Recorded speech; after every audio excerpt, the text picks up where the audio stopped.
So hello, everybody. Welcome to this session today called Measure Up Labor Market Data to Help Design Campus Jobs. We have Ali Bilella and Hayden Todd today. I invite you to keep your microphones muted until you are invited to speak. And again, this session is being recorded. I'm going to put the session evaluation in the chat in just a moment, and I will add it in the chat again at the end. And I'm going to hand it over to Hayden and Ali. Awesome. Thank you, Jeanette. Thank you. Great. So we just wanted to start by introducing ourselves. So I am Hayden Iverson Todd. I'm an Assistant Director of Career and Fellowship Advising at Reed College in our Center for Life Beyond Reed office, which does all of our career, fellowship, and grad school advising.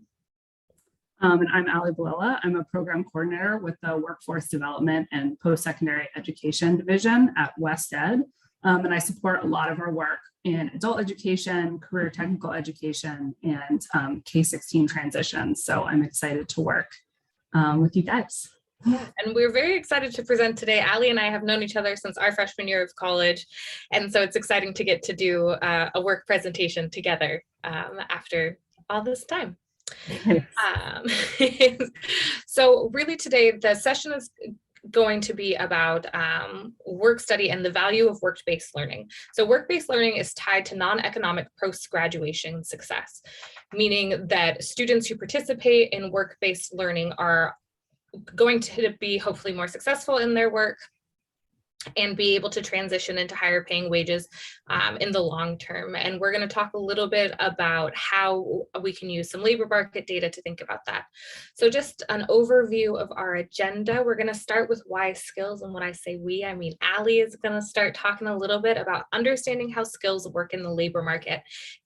Then she's going to talk about data, so describing the data sources that she utilizes and how to build a skills profile for an on-campus job. And then lastly, we're really going to think about how do those skills and data information actually impact on-campus work, and how do we start to utilize that data to design some learning opportunities for students on campus. All right, awesome. Thanks, Hayden. Thanks for kicking us off. We'll jump right into why skills are important.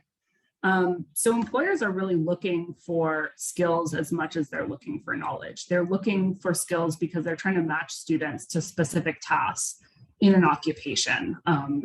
And the content and knowledge that a student has is important for the type of job, but getting that very specific job or occupation is also really about matching those skills.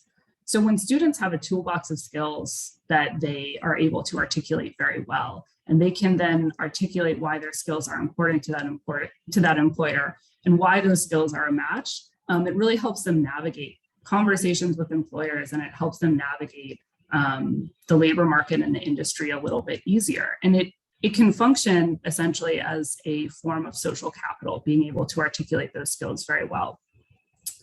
And students who know their skills, they can really climb and pivot. Students who understand how they built and developed those skills from certain tasks and then can articulate those skills really well, can then envision a path for themselves. So they can start looking down the line, 10 years down the line, and how they would build or stack occupations on each other to climb, or how they could pivot if the labor market tightens, or if they just decide they want to go in another direction.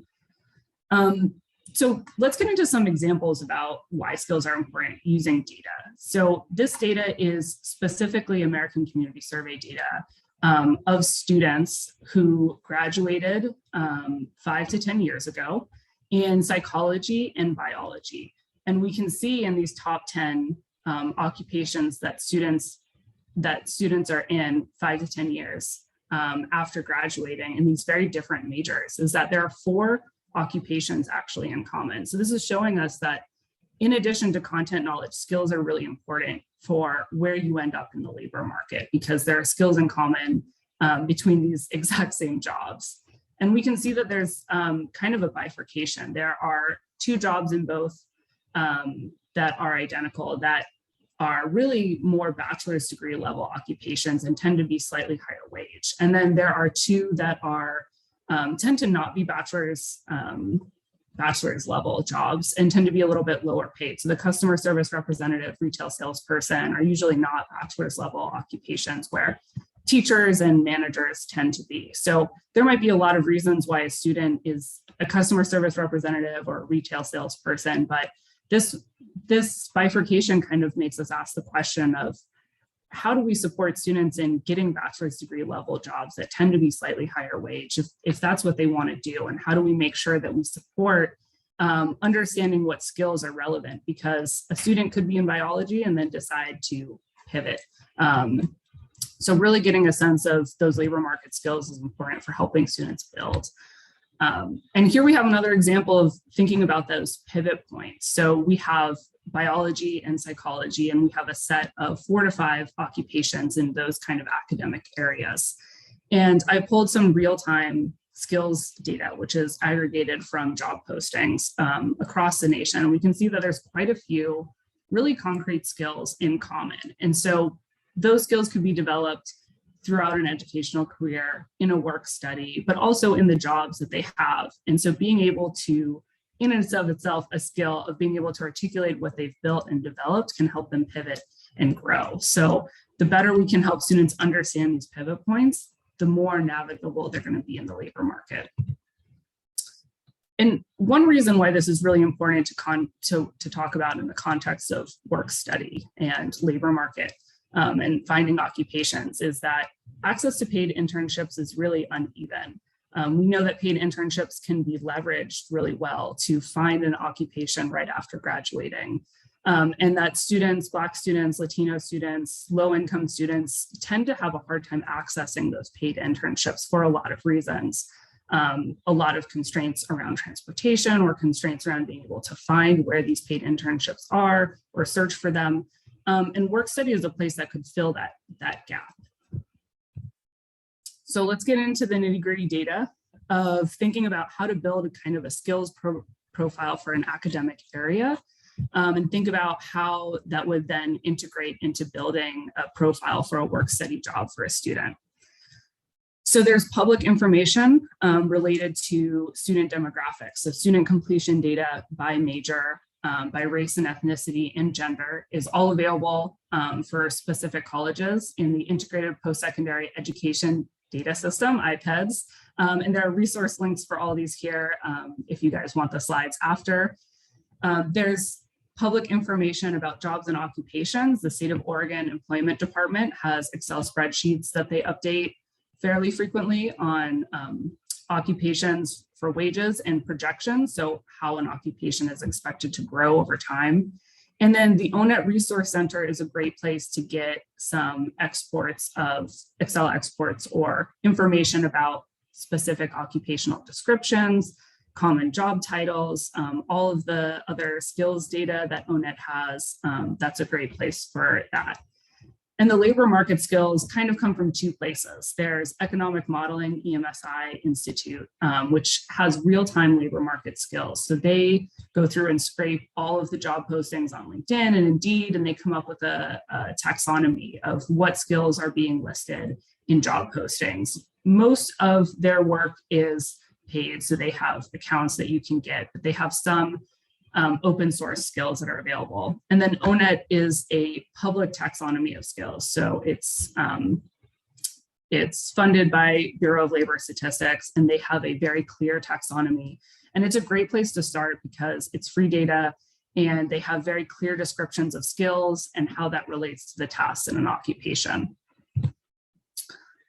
When you're doing this work, it's important to think about the grain size of the region. And by that, I mean, how big or small of a region are you really looking at? So do you want to look at the entire nation? Do you want to look at a metropolitan area? And it's important to think about because there is some academic areas that have high skill variation and some that don't.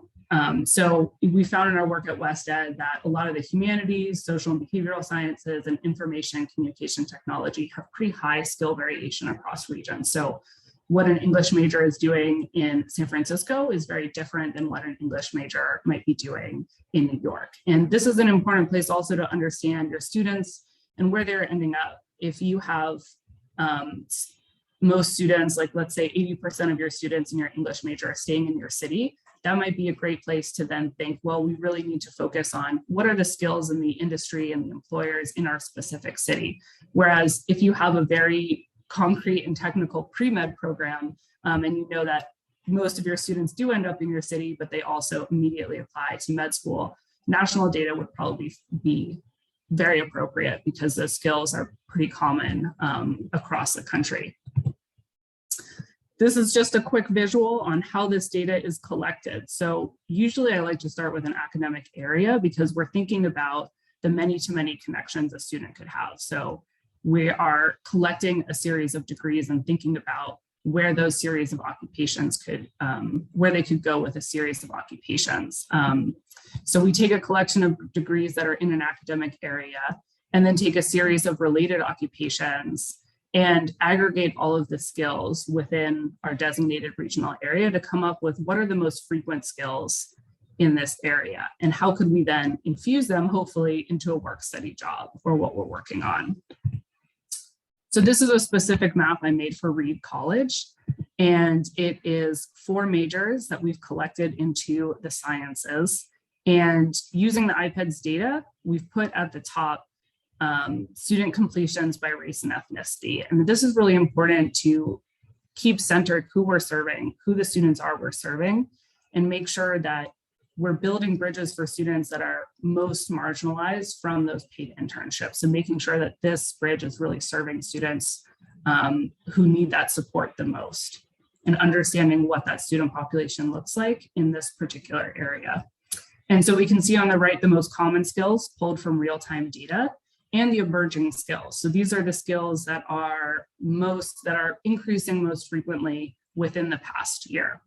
And on the left, we have 3 occupations that a student could attain right after graduation. We have their wages, growth, and what a competitive degree might be.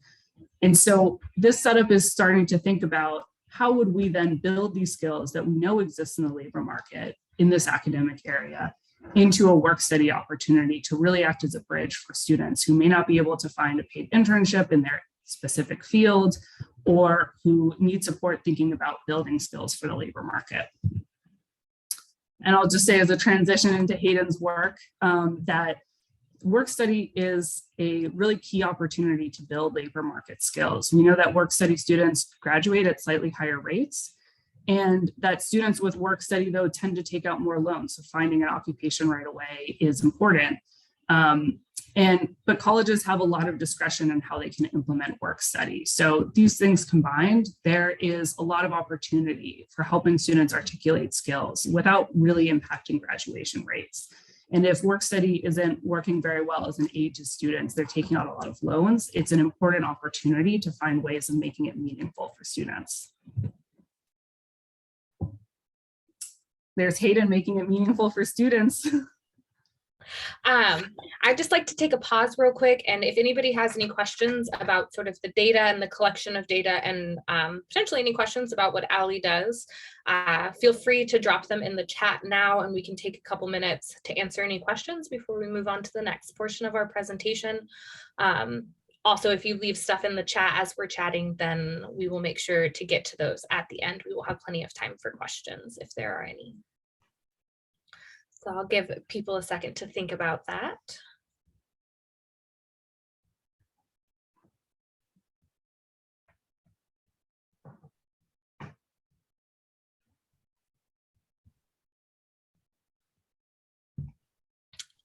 Awesome. Okay. So before I jump into my work, I would love for people to drop in the chat if you are currently someone who supervises a student employee, or if you are thinking about creating a student position in your department, and then preferably also what department you're currently working in. And you can just drop those in the chat so I have a sense of who is in the building today.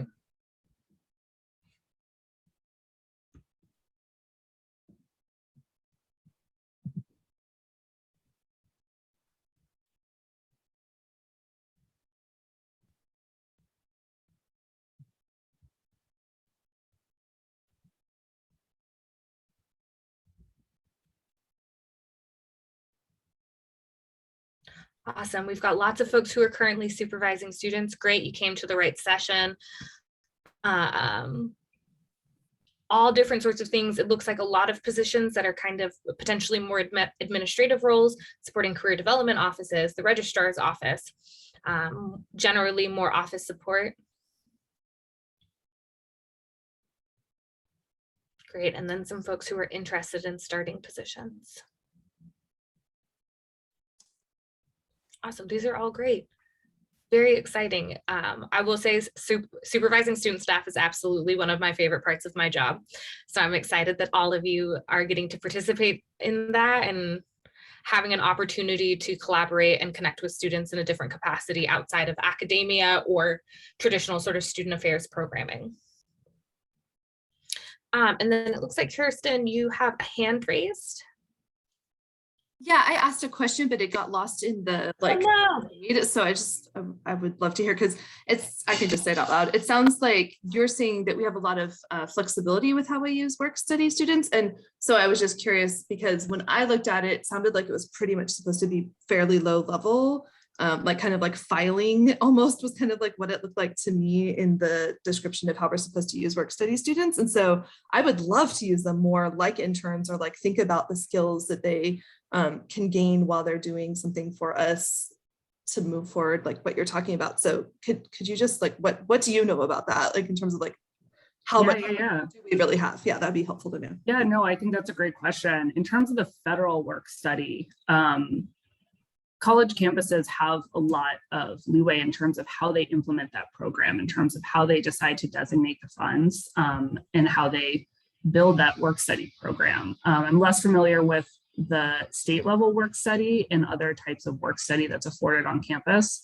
But it's really the university's policy, it seems like, at least with the federal work study. So the university might have policies around what type of work a student can do, but there are still opportunities, even if it's low level tasks like filing. There are ways to think about labor market skills such as communication, interpersonal communication, time management, and planning that you can still incorporate into what we consider low-level administrative tasks. And that can really help students market themselves in more competitive jobs, to say like they already have advanced experience in the basic office tasks and just skip over that. And they can prove that, you know, they're ahead of their peers and that they are already completely competent in all the basic tasks. They would not need training. It's really, they're already at kind of an intermediate level for that entry level job. So those are the two things I'd say to that. Awesome. Thank you for answering that question. Wonderful. We can dive into the next slide, Ali.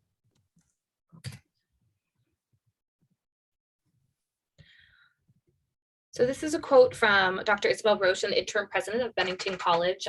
For those who are unfamiliar, Bennington College has a really interesting both work study program and work-based learning program, where each student every year participates in a work-based learning opportunity, whether that's on or off campus, in a traditional paid internship or unpaid internship, and it is a part of their curricular programming. What she said was, too often work study is treated like it's transitional or transactional.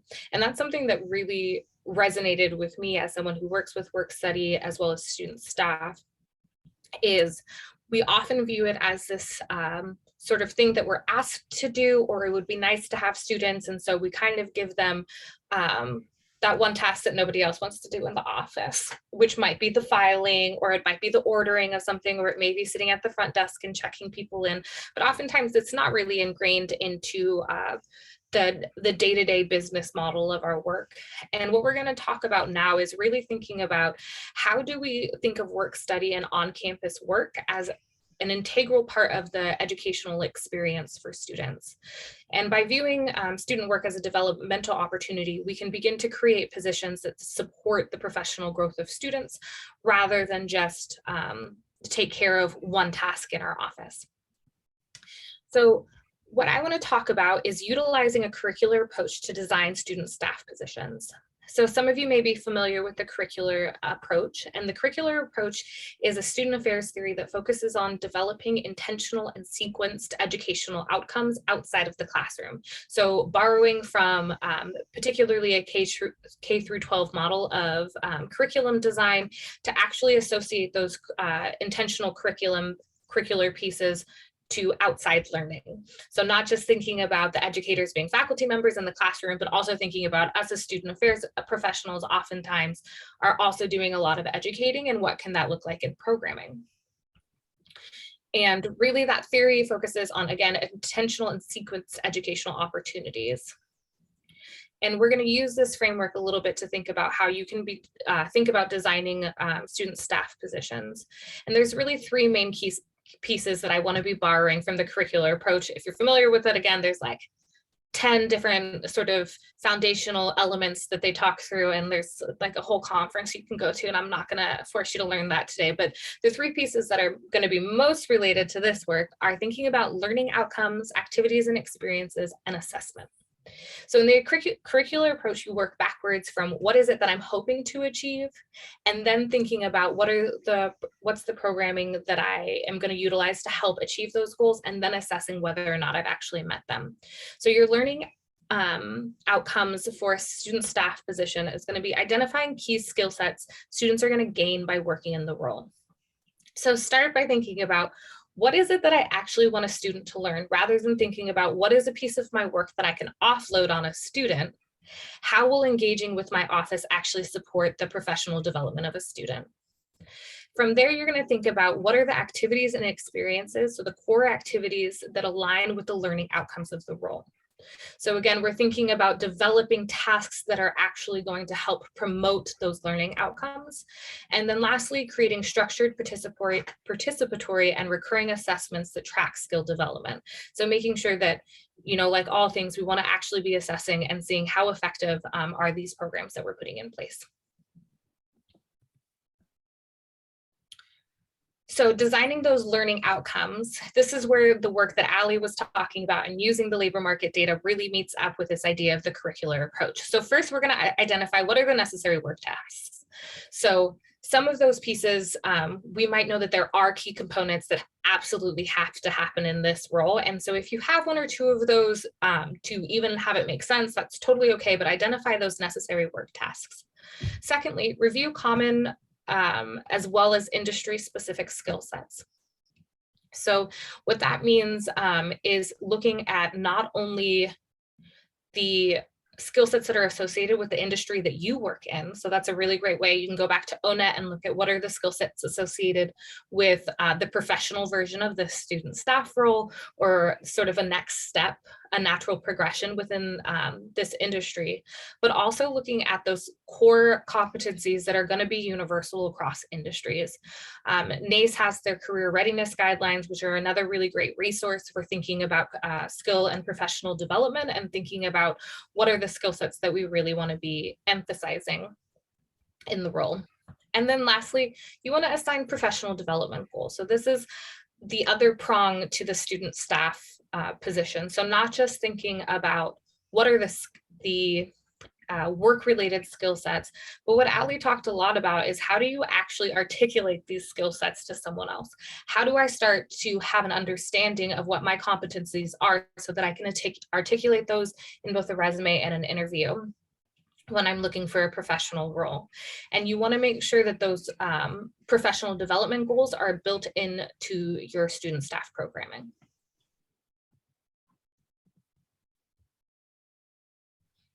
And then once we have those learning outcomes, we're going to think about aligning those skills with experiences. So at the top of this page here, you can see I've pulled some of the skill sets that were in that career pathway or career map that Ali had lined up for everyone in the sciences. And given some examples about some opportunities for students to develop those skills. So the first one is going to be the big one that everyone should be thinking about regardless of the role. And I say that as a career advisor, so I realize that that's like, this is one of my favorite things to talk about, is articulation of skills. So making sure that, you know, it may not be built into your day-to-day tasks to talk about the skill sets that I have. That's fair. It's also not necessarily built into the day-to-day tasks of my job, but thinking about how do I offer resume and interview workshops to enable students to learn those skill sets to really help them engage with conversations about self-promotion. Communication, offering students opportunities to engage with a diverse array of audiences. So thinking about like, are they only speaking to me on my team? Am I the only professional staff member that they're engaging with? Or do they have opportunities within this position to engage with professional staff members at a variety of different levels within the institution? Leadership, requiring active engagement and facilitation of team meetings. This is something that I use with my team. We have on a rotating basis, each person is responsible for leading the team through the agenda, which is selfishly alleviates the need to run the meeting for me, but it also allows all of my my staff to be able to practice facilitating and leading meetings. Research, so in thinking about if this is a student who's hopefully going to go on to a position that has a research component, including data collection and reporting in a role, thinking about, are there key metrics that we want to be looking at and evaluating in my office anyways, and is that something that a student could be taking on? And then lastly, technology, ensuring that regardless of the role, that the students have interaction with at least one proprietary software. I think that this is one of those pieces that I see as a career advisor a lot. There's always some sort of, customer service management software, CRM listed on job descriptions, and any experience with software is going to be better than none. And this is a really great way for students to get access to that. So I have just gone ahead and used the peer career advisor model at Reed College as an example for moving through some of the next slides. So with our learning outcomes, this is a very truncated version of what we look at for our our PCA model. But so that first piece, what are the key components that are just sort of necessary day-to-day tasks? The peer career advising program at Reed was developed as a way to increase the capacity of the Center for Life Beyond Reed, because we don't have enough full-time professional staff to be meeting our advising goals. With that in mind, the PCA program was born, and we know that they have to be meeting with first-year students for professional development advising. That's the intention behind this program. When I started to think about what are some learning outcomes and what are some skill sets that I really want students to be developing by participating, these are a couple that came to mind. So I want students to walk away with the ability and a developed skill set in active listening, public speaking, and event planning. Outside of these more tangible skill sets, two of the soft skills and sort of professional development goals that I have for my team is collaboration and calendaring, because I have had to explain Google Calendar to so many students, I cannot even believe it. And considering I don't know one professional person who does not work with either Outlook or Google Calendar, I've made that a priority to be a part of the skill building process for my team.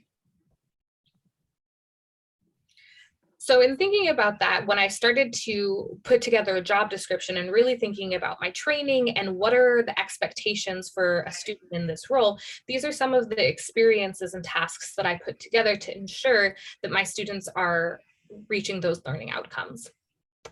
So active listening, students participate in an active listening and motivational interviewing portion of our training. So all of our students are engaging in that process before they start the one-on-one advising process. For public speaking, we do have semesterly requirements for facilitating workshops. So all of them will be engaged in a public speaking presentation at some point within the semester. They are also required to complete event planning tasks for each workshop. So I have a rubric that they have to complete to develop event planning. So it walks them through the process of what effective event planning looks like. Collaboration, we again facilitate monthly team events and programming, so there is a required collaboration piece in our program. That is partly because Reed in the classroom doesn't have a large emphasis on group projects, and so it's important to be supplementing that skill set outside of the classroom. And then lastly, that calendaring piece, so my students are required and are responsible for their own scheduling for one-on-one check-ins that happen bi-weekly, as well as they're responsible for developing and updating their calendar for their advising schedule so that students can book with them via handshake. And as you can see, this is how it started to look as I started to think about putting together the actual job description and what's going to go out to students and what they view when they apply to the job. I think it's really important to start with the purpose, so students understand, why does this job actually exist in our team? And it clarifies that that they understand when they apply what role that they're coming into and how they're going to engage with this program. So for us, the purpose of our PCA program is to provide education and support for students working on resumes, cover letters, interview prep, and other foundational career preparation skill sets through one-on-one and group advising, workshops, and self-guided programming.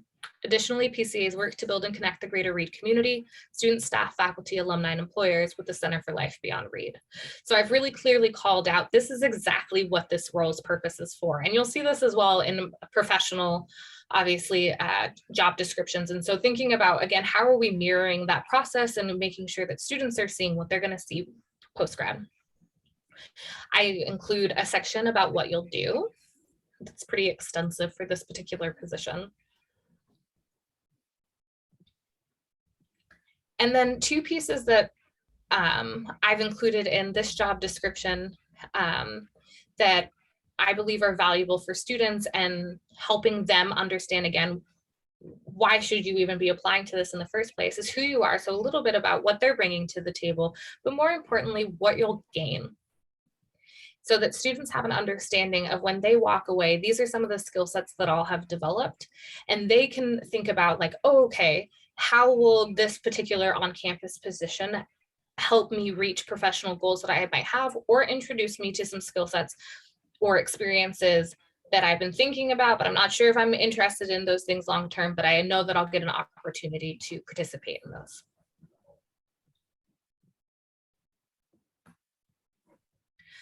And then lastly, and this is an important piece, again, of mirroring a professional environment for students, is ongoing assessment and feedback. And that's that third piece from the curricular approach, is how do we actually make sure that any of this stuff is even working? You're like, okay, I put all this time and energy into building this curriculum for a student program and for student work. And then if you just like leave it out there to see if it works, who knows?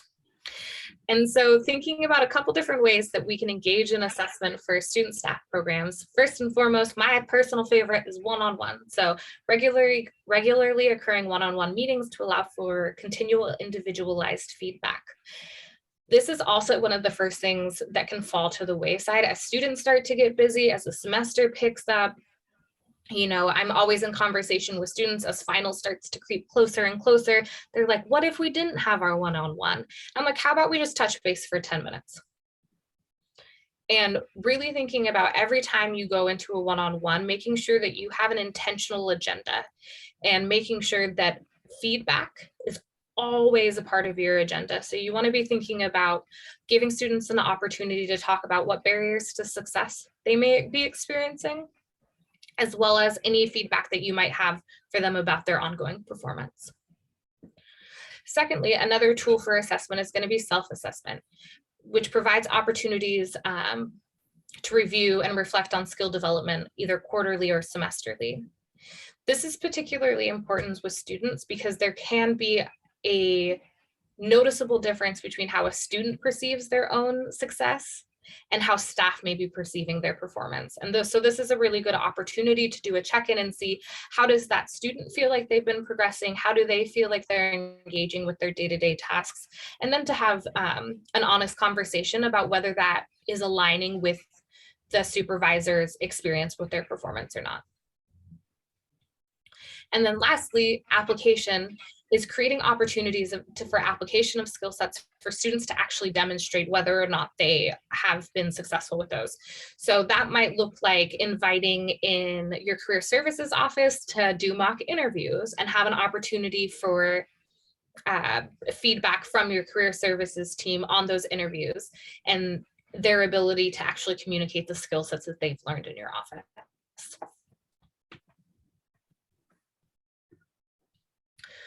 So to summarize, the key tools for success with student staff, in my opinion, first and foremost, it's going to be clarity. And I think that these hopefully will also align with all of you and how you think about your own roles and success in your own personal positions. But goals and tasks should be clear to the team, the supervisor, and student staff. So that means that you should have a very clear understanding, an intentional understanding of why you were utilizing student staff and how you were utilizing them, how they're a part of your team, and does your team have a good understanding of the function of their job? And then lastly, communicating that with students so that they understand, oh, okay, these are the things that I'm trying to achieve in this role. Training. So staff training should be thoroughly and directly aligned with your learning outcomes, not just thinking about the daily tasks, but thinking about how is my training supporting the professional development of students. And oftentimes this means participating in ongoing training. It can be easy to think about like, okay, the student, you know, we know that they start the second week of school, we do a training during orientation, they start, and then we never touch training again. But knowing that professional development particularly is going to be a long-term process, invite collaborators in to give training programs, to offer workshops as the semester goes on. Talk to your students about potentially what are some skill sets that they're hoping to gain, and ensure that you create opportunities for developing those skills. Feedback, again, that's a part of this assessment piece, but ongoing feedback is an integral part of student success. Similarly to in the classroom, you know, it's frustrating for a student if they aren't getting any feedback from their faculty, they don't know where they stand in the class. Same thing goes for a job. You want to make sure that you are clearly articulating how a student is doing and giving them feedback for their growth. Development, so making sure that we maintain a focus on student work as a developmental opportunity. I think if there's one thing that I would like you to take away from this portion of the presentation is just that piece, that at the end of the day, being a student staff member is a developmental opportunity, and as student affairs professionals, it is our responsibility to support that development. Collaboration, so don't be afraid to ask other people on campus for skill development and assessment assistance. That means like if you're not in the career services office, invite someone from career services in. If there is an ongoing piece of the position that has to do with marketing and developing social media content, invite a social media expert in from your campus. There are loads of people on campus who have incredible professional skill sets, and it's such an asset to both you not having to learn how to do everything, and also to the students to get to see like this is actually what happens behind the scenes on a college, and what different administrators and staff are doing. And lastly, building in time for reflection, both for the students and for yourself, to see you know, reviewing your assessments, is the program working, and what changes need to be made.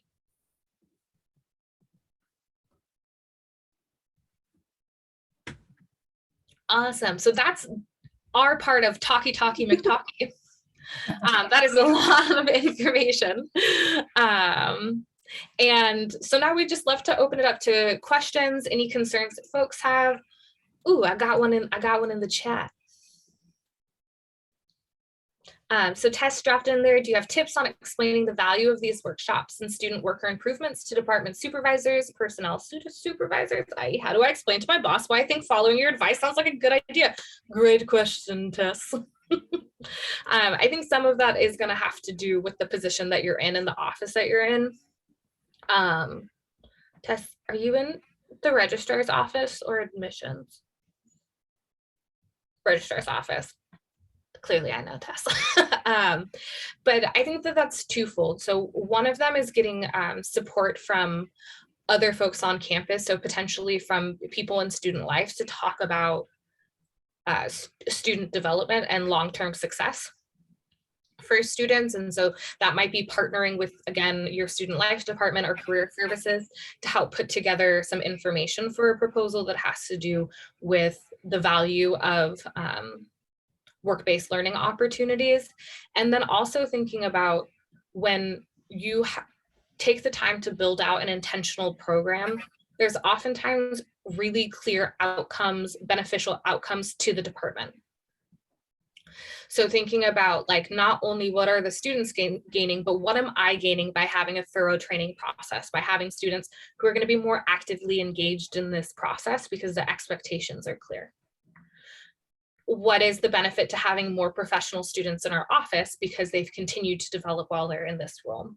And so I think that thinking about it as both the student success piece as well as what are the benefits to your office are really valuable.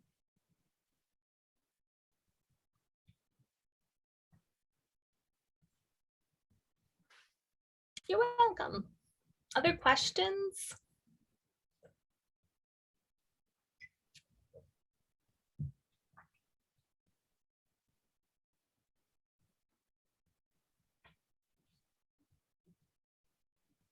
I'd also love to, oh yeah, Rachel. Do you mind if I just talk? Oh, no, go for it. Yeah, the folks can feel free to just unmute and Great. I was just curious about, this would be my first time ever being a student, a manager of anybody, a supervisor of anybody, let alone, of course, a student employee. And so maybe creating that relationship with them, or maybe it's a bad idea, but basically where I am open to feedback as well, but that they feel comfortable enough to give me that, like, that we're learning together. Or is that, I don't know if that's a bad idea either. It's a leader. yeah, I mean, I think some of that comes down to like personal preference, but for me, I found a lot of success in being really open and honest with students about where I'm at in my own personal professional development, because I think that if you go into the situation without giving them any information to assume otherwise, what a student is going to assume is this is my manager and they have all the answers and they know all the things. And then when you don't know all the things or you make a mistake, there's a much bigger tension, right? Because there's a bad way of putting it, but there's further to fall when we think of you all the way up here. And so one of the things that I really strive to do is think about engaging students in the development process of the programming as well. And so 3 years ago, our program actually looked really different for our peer career advising program than it does now. And I took really incredible feedback from the peer career advising team at the time about what would help them stay more engaged in the role and what were the skill sets that they were really hoping to leave with. And I used that to really design out the program as it stands now. That's great. That's a great idea. Thank you. We have another question in the chat. Yeah. And so how formal is my feedback process? Mine is pretty casual, but that's because I'm a pretty casual person.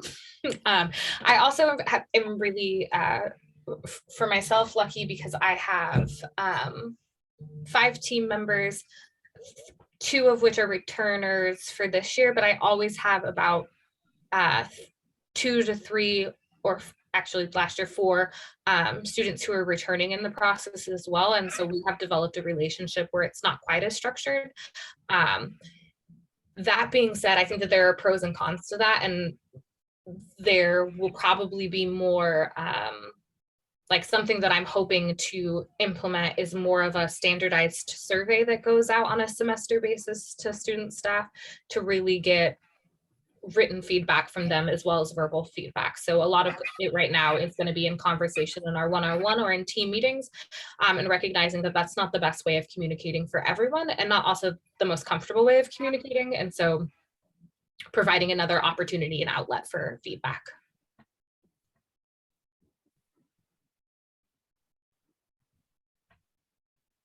Yeah, Rachel.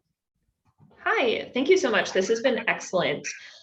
So I'm in a position where I supervise some student leaders who then supervise other student employees. Do you have any advice in terms of helping the students who are thinking about their own leadership development and utilizing kind of a similar approach, but also bringing in some like management techniques that they might be unfamiliar with? Yeah, absolutely. I mean, I would, this is about maybe like the least helpful way to say it, but like treat it the same way, but only as 2 separate positions. So really looking at folks who are training and supervising other folks as its own position. So that means that they're going to get their own training, they're going to have their own feedback in one-on-one loops versus the other students. And then making sure that you're engaging student supervisors in the process of thinking about how do you want to get and how are you going to gain feedback from your student staff, and what does that process look like, and create as much structure for them to work through as possible, so that way they can say, you can start by saying, okay, like your one-on-one agenda whenever you meet with a student staff is going to look like this. So you're going to check in about, you know, updates, what's one barrier that you've experienced in the past 2 weeks, what's one question that you need to get answered, and then one thing that you are feeling successful with. And so that way they have their checklist that they go through each time that they meet with a student. And then from there, you can start to have conversations about like, what are some things that you would like to implement in this process so it feels more your own and you can start to take some ownership over it. But really going into it with the expectation that like they're first-time managers. And so they're going to have first-time manager skill sets, which is anybody who's been a first-time manager knows is like, you don't know what you're doing. You're like flying by the seat of your pants. So giving them some concrete structures that they can work through in those pieces that are elevated potentially from the previous role. Perfect. Thank you so much. Mm-hmm. Also, I love students supervising students just as a way to continue to think about developing students professionally. Like when you have returners, if you have a student who's been in that role for 2 to 3 years, start thinking about like, okay, how do I give them more responsibility in this role to like keep them engaged? And also, again, we're thinking about those professional development pieces. Like those are areas that you can assist with them to continue to get some skills. Just as a time check, we've got about 3 to 5-ish more minutes. So we probably have time for one more questions if folks have a question. And then our contact information is here. So please feel free to reach out to either of us or both of us at the same time. Let's be friends, chat, chat, chat. But yeah, if anybody has a last question, feel free to raise your hand or drop it in the chat.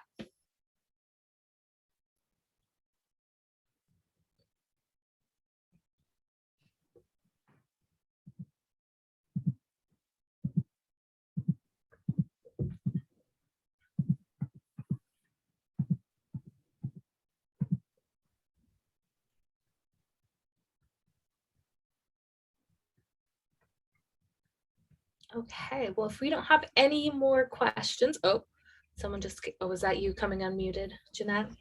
Perfect. I was gonna say, if we don't have any more questions, thank you so much for being here. Please feel free to reach out and I hope you enjoy the rest of your time at OWHE. Thank you so much, you guys. Thank you, Hayden. Thank you, Ali. Great presentation. Thank you, everybody, for being here.